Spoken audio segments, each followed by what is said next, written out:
দুঃখ সবসময় থাকে না, তারপরেই সুখ আসে। করি যে বাম গণতান্ত্রিক আন্দোলন আগামী দিনে ভবিষ্যৎ নির্ধারণ করতে পারে। নির্বাচন আসছে, বাংলার জন্য কাকে চাইছেন? এত বড় সংখ্যা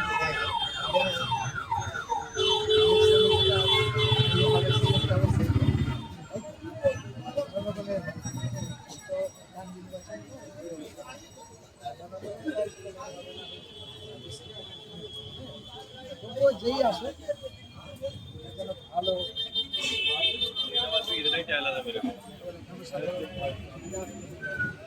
অনেক আগেই যে বললেন যে মানুষের যাতে সেই জায়গাটা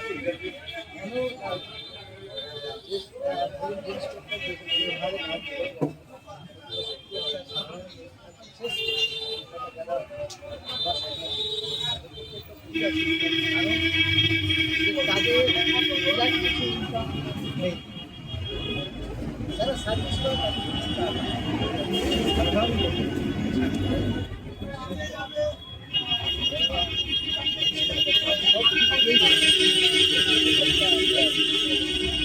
আপনি এর আগে বললেন মানুষ ভালো নেই, সেইটা ভালো নেই এই কারণে যে জিনিসপত্রের দাম বেড়েছে।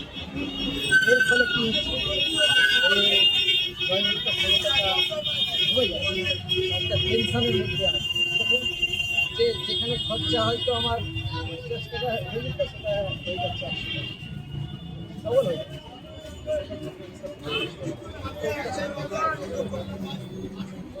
সর্বসাধারণের ব্যাপার নাকি এটা শান্তিপূর্ণ বলা যায় না। তবে হয়তো নির্বাচনের পরে হয়তো আবার পরিবর্তন হতে পারে বা এ হতে পারে, সমস্যার সমাধান হতে পারে। পরিবর্তনের আশা করছে।